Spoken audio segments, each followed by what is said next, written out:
کرنے کے اسباب پہ ہر ایک سے سوال اور جواب کریں گے۔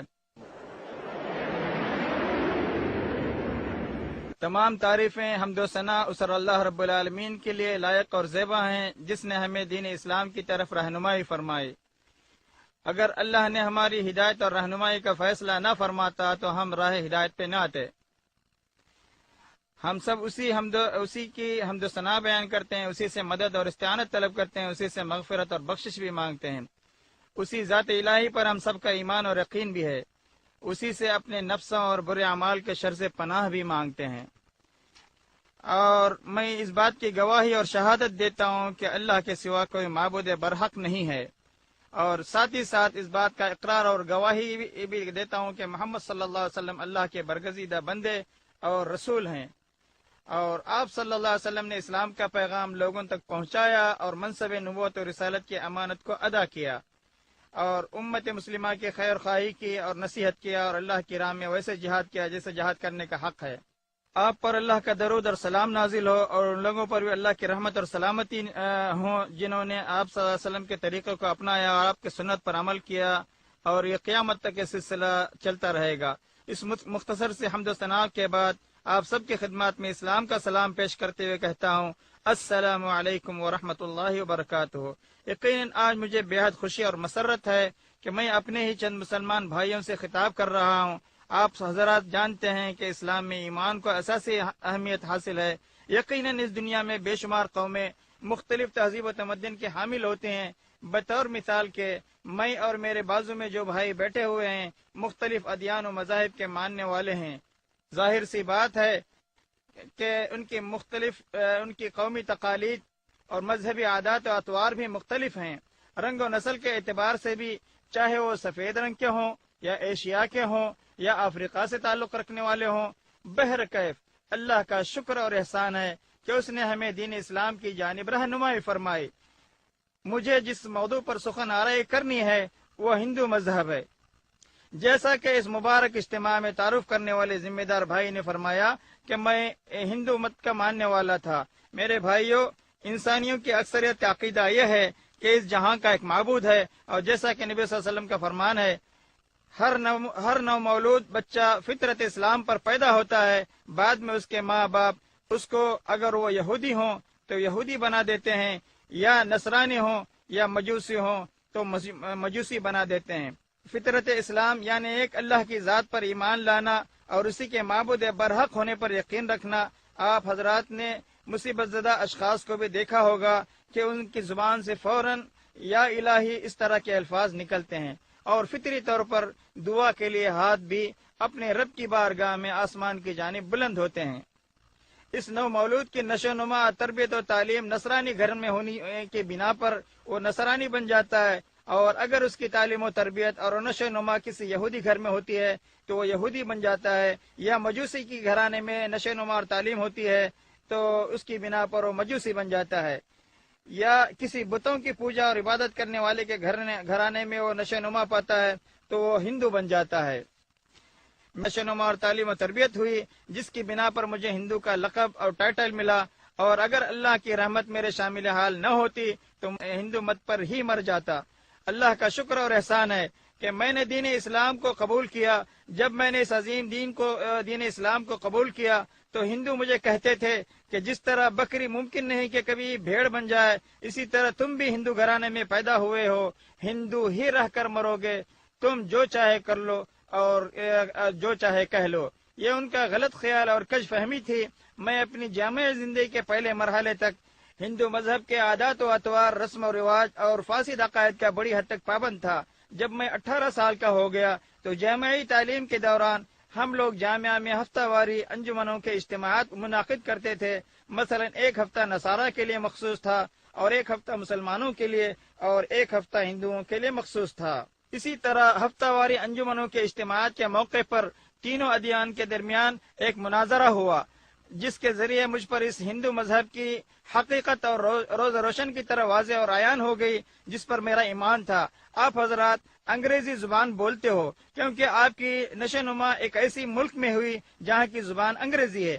بالکل اسی طرح میں بھی ایک ہندو گھرانے میں پیدا ہوا تو ہندو مت کی بہت سی خصوصیات اور عادات و تقالید کا حامل نظر آتا ہوں۔ اسی طرح ایک نصرانی گھر میں پیدا ہونے والا اپنے دین و مذہب کا تعصب رکھتا ہے، تو یہ ایک فطری بات ہے۔ بالکل ہو بہو یہی معاملہ میرے ساتھ بھی ہوا۔ میں ہندو مت کو بطور دین اپنانے میں بہت ہی متکبر اور کٹر واقع ہوا تھا اور اسی کو دین حق سمجھتا تھا، کیونکہ بچپن سے ہمیں اسی طرح کی تعلیم دی گئی تھی۔ ہم لوگ بہت کم اپنے عقیدے کی کتابوں کے جانب رجوع کرتے تھے۔ جب اسلام، نصرانیت اور ہندو مت تینوں ادیان کے درمیان مناظرے ہونے لگے اور جب نصارہ اور مسلمانوں کی جانب سے مجھ پر ہر طرف سے ہجوم ہوا، مجھ کو احساس ہوا اور پتہ چلا کہ ہندو مت کی اندھی تقلید کی بنا قربانی کا بکرا بنا ہوا ہوں، اور ہندو مت کے متعلق میں جو کچھ جانتا تھا وہ صرف عادات و تقالید اور رسم و رواج جو کہ ہمیں باپ دادا سے وراثت میں ملی تھیں۔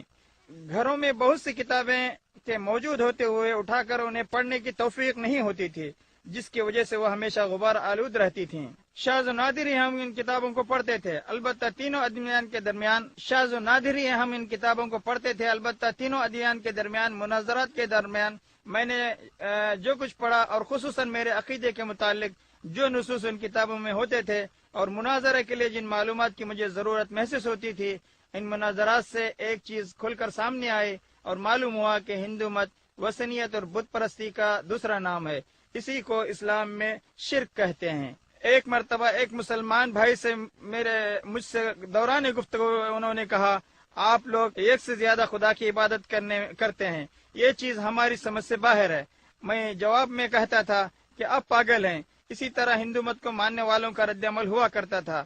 انہیں حق بات سمجھانا آسان نہیں ہے کیونکہ بچپن ہی سے غلط عقائد پر ان کے نشو و نما اور تعلیم و تربیت ہوتی ہے۔ بہرکیف ان مناظرات کے بعد میں دل میں یہ فیصلہ کیا کہ ابھی ہندو مذہب سے متعلق کتابوں کا مطالعہ کرنا چاہیے۔ تقریباً 2 سال تک میں نے انت تک محنت کر کے پڑھنا شروع کیا اور ہندو مت کے متعلق انگریزی زبان میں لکھی ہوئی کوئی کتاب میں نے بغیر پڑھے نہیں چھوڑا، کیونکہ انگریزی کے علاوہ دوسری کسی زبان میں مجھے مکمل عبور حاصل نہیں تھا۔ مجھے یقین تھا کہ جو کچھ میں پڑھ رہا ہوں اور ہندو جن چیزوں کو صحیح ہونے کے قائل تھے اور جن امور پر ان کا اجماع اور اتفاق تھا، ان معلومات کے ذریعے ہندو مت کی حقیقت کھل کر ہمارے سامنے آ رہی تھی۔ ہندو مذہب سے متعلق میرے اپنے ذاتی مطالعے کے درمیان میں کافی حد تک پریشان رہا۔ اس کی وجہ سے ہندو مذہب میں موجودہ شرکیات پر مبنی عقیدہ، خرافات پر مبنی قصے اور کہانیاں، تناقضات اور بعید از عقل اوہام کا لامتناہی سلسلہ چلتا رہا۔ میں کبھی سوچ بھی نہیں سکتا تھا کہ 20ویں صدی کا ایک طالب علم اس طرح کے خرافات اور افسانوں پر ایمان رکھے گا، بلکہ میں یہ بھی تصور نہیں کر سکتا تھا کہ ایک عقل مند انسان اس طرح کے خرافات کو اپنے عقیدے کے بنیاد بنائے گا۔ بطور مثال اب آپ کے روبرو ان فاسد اور بگڑے ہوئے معتقدات کی چند مثالیں پیش کروں گا۔